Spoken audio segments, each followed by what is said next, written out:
Мындан 2 жыл мурун Ош шаарына коопсуз шаар долбоору кире турган болуп, камералар орнотулуп баштаган. 3 этап менен жүргөн бул долбоор бир канча убакыттан кийин ишке кирет дегени менен 2 жыл өтсө дагы бүгүнкү күнгө чейин ишке аша элек. Бул боюнча жогорку кеңештин жыйынында маселе көтөрүлүп, анда өкмөт кытайлык компаниялар менен соттошуп жаткандыгы маалым болду. Долбоор качан ишке кирет эми Ошто? Бул долбоор биз ушул сентябрь айынын аягында сервердик комнатаны даярдап жатабыз. Ушул айда буюрса уже система баштайт камера. Полностью Ош шаарында иштеп баштайт. Ошентип пландаштырып атабыз, анан сервердик комната бүтөрү менен иштей баштайт.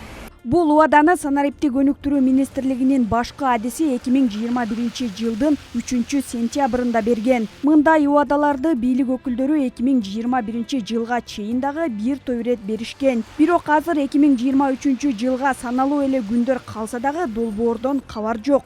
Камералар орнотулуп бүткөнбү, кандай иштер аткарылышы керектиги дагы анык эмес.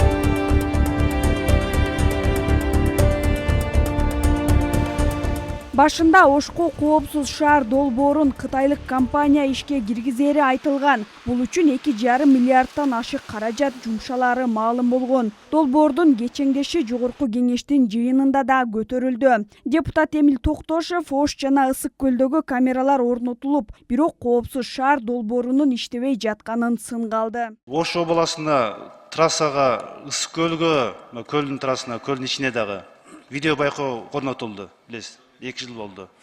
Бирок иштебей турат. Эмне себептен иштебей атат? Абдан муктаж болуп атат да, Ош шаары билесиздер. Тыгын, эреже бузулар абдан көп болот. Биз бир эле ошо байкоо, видео байкоо менен коопсуздук менен жөнгө салып алсак, милиция кызматкерлерин ал жетпей атат. Ошондуктан муну бир саясий чечим керек го. Бул боюнча жол кыймылы коопсуздугун камсыздоо башкы башкармалыгынын жетекчиси жооп берип, коопсуз шаар 2022 жылдын 10-мартында ишке кириши керек делгенин жана бул акыркы мөөнөт катары белгиленгенин айтты. Бирок долбоорду ишке ашырып жаткан компания милдетин так аткарбаган үчүн учурда соттошуп жатканын ачыктады. Тендерди жеңген кытайлык компания болчу, Zhenshen Sandwin Technology деген компания. Ал деген өзүнүн ушу милдетин аткара албай калып, азыр деген Министерство цифрового развития менен соттошуп атышат да. Аны деген генеральный соглашение МЦР кол койгон. Эң аякы срогу 10-март 2022 жылы ишке кирмек. Тилекке каршы бүгүнкү күнгө чейин кире элек. Ошол себептен МЦР болсо сотко берип, азыр сот процесси жүрүп атат. Ошон үчүн иштери токтоп турат. Биз санариптик өнүктүрүү министрлигине кытайлык компанияны эмне үчүн сотко бергенин тактоо үчүн байланышканыбызда соттук процесстер жүрүп жатканын айтып, азырынча комментарий бере албастыгын билдиришти. Ал эми бул долбоордун тагдыры эмне болот деген сурообузду жоопсуз калтырышты. Эске салсак, коопсуз шаар долбоору Кыргызстандын бардык облустарында жана Бишкек Ош шаарларында ишке кирмек. Ал облустук маанидеги 15 шаарды жана 73 калктуу конушту камтыйт. Долбоордун экинчи этабында 306 жерге камера коюлары айтылган.